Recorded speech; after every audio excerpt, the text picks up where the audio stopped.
Let's shift focus to another country which has more than its fair share of intrigue. Saudi Arabia. Senior Saudi Prince Mitheb bin Abdullah, who was among the many arrested on charges of corruption, has been freed on a $1 billion settlement. A Saudi official has confirmed that Prince Mitheb was released on Tuesday after reaching what he called an acceptable settlement. The amount of the settlement is believed to be equivalent to $1 billion. Prince Mitheb was the most politically influential royal detained in the Saudi corruption crackdown. The 65-year-old is the son of former King Abdullah and was once seen to be a contender for the throne. He is a cousin of Crown Prince Mohammed bin Salman and headed Saudi Arabia's elite National Guard. Mitheb was accused of embezzlement and awarding contracts to his own firms, including a $10 billion deal for walkie-talkies. There may soon be others like him. Reports say Saudi authorities have been working on striking agreements with some of those in detention, asking them to hand over cash and assets in return for their freedom. In an interview to the New York Times last week, Crown Prince Mohammed bin Salman was quoted as saying that the vast majority of about 200 businessmen and officials implicated in the crackdown had agreed to settlements under which they would hand over assets to the government. It is believed that apart from Prince Mitheb, at least 3 other people allegedly involved in corruption cases have also finalized such agreements. While the arrests were referred to as a crackdown on corruption, many analysts said that the purge was an attempt by the Crown Prince to consolidate power. Many observers believe that Prince Mitheb was the primary target of the purge.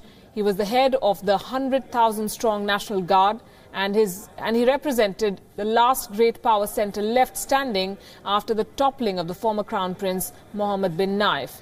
He also was the last remaining member of Abdullah's Shamar branch of the family to retain a key position at the top of the Saudi power structure. So, Saudi Arabia's crackdown on corruption could actually turn out to be a major boost for the kingdom's coffers. Prince Mitheb bin Abdullah, as we said, is the first high-profile individual to bail his way out of the Ritz-Carlton Hotel Golden Prison. Details of the negotiation have not been revealed, but media reports say the Saudi investigators are demanding prisoners to give back 70% of their net worth, a sum which could well be in billions given the status of some of those arrested. Take a look at this list. The most famous prisoner is Al-Walid bin Talal. He's the most famous Arab in the business world and is believed to be sitting on a $16 billion net worth. Walid Al-Ibrahim, chairman of the Middle East Broadcasting Center, has also been arrested. His net worth is believed to be close to $11 billion. The chairman of the Saudi Bin Laden Group, the kingdom's largest construction group, Bakr bin Laden II, is under arrest. The Bin Laden family is believed to be sitting on $5 billion worth of assets. Prince Turki bin Abdullah, the deputy governor of Riyadh, is believed to have allotted some of his own companies part of a multi-billion-dollar deal for a rapid transit project. Ibrahim Abdulaziz Al-Assaf, former finance minister, is also on this blacklist. During his period in office, he was the center of the network of the kingdom's investments. He was also on the board of Saudi Arabia's oil company Aramco.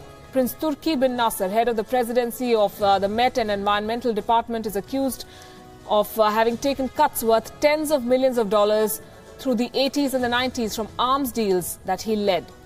He owns luxury houses in the US, Spain and the UK. Saudi Arabia's Attorney General said that he's investigating corruption practices worth nearly $100 billion.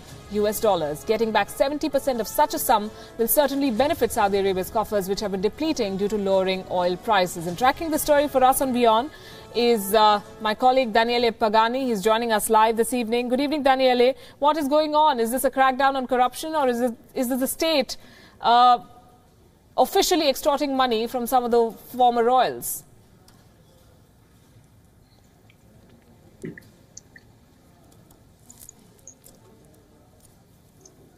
Daniele, my question to you is, does it look like a corruption crackdown that Riyadh wants the world to believe it is, or is this an extortion policy made official?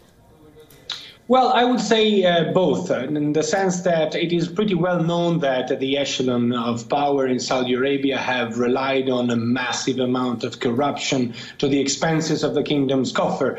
The most well-known practice was overcharging an extreme amount of money to the kingdom's coffers in order to obtain projects. So this is absolutely, and I would say, an open secret. So there is obviously a component of a crackdown against corruption. Nevertheless, as you correctly pointed out, there is also a sense of these being a sort of state extortion, because if someone is undergoing a trial for corruption. There must be a trial, there must be a judgment, there must be, you must work within the frame of law.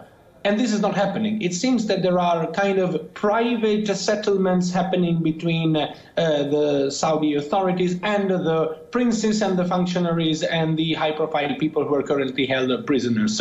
So this is definitely going to help the kingdom's coffers, but when it comes to the rule of law, it's definitely murky or shady, not very transparent, I would say. Daniele, is there clarity on the terms of this release? After having paid $1 billion, is this prince free to do what he wants to do? Are there still some checks and balances on him? What kind of influence do these people wield? Do they still remain potential challengers to the throne?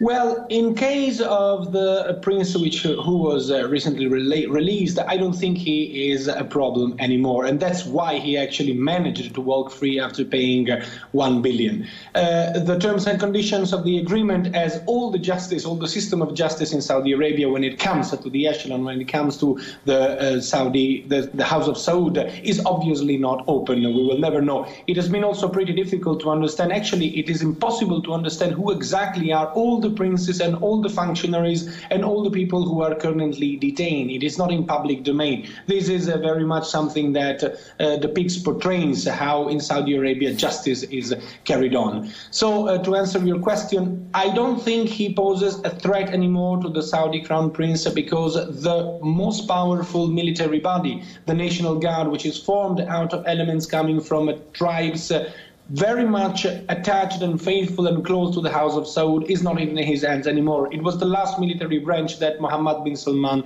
the newly elected crown prince, could not control. So no, he is a free man without a significant amount of power right now. Interesting. Thanks very much, Daniele. We'll leave it at that and we'll tell our viewers how it all began.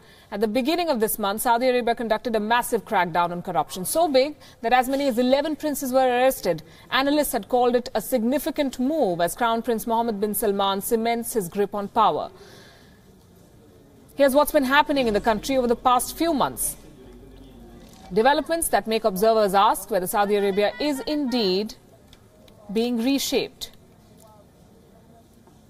In June, King Salman removed his nephew and appointed his son Mohammed as the crown prince, the next in line to the Saudi throne.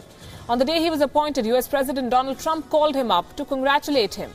The same month, Saudi Arabia sparked a diplomatic crisis by leading an air, land and sea blockade of Qatar by Arab countries in an attempt to get it to cut its alleged connections with terrorism and distance itself from Iran. The crown prince then made efforts to rebrand his ultra-conservative kingdom, declaring a return to moderate Islam after his father announced a decree to allow women to drive for the first time in the country's history. Then, in early November, within hours of the formation of an anti-corruption body, prominent princes, political and business leaders were held. All of them were imprisoned in the luxury Ritz-Carlton. Now, the first of these detainees has been freed at a reported cost of $1 billion.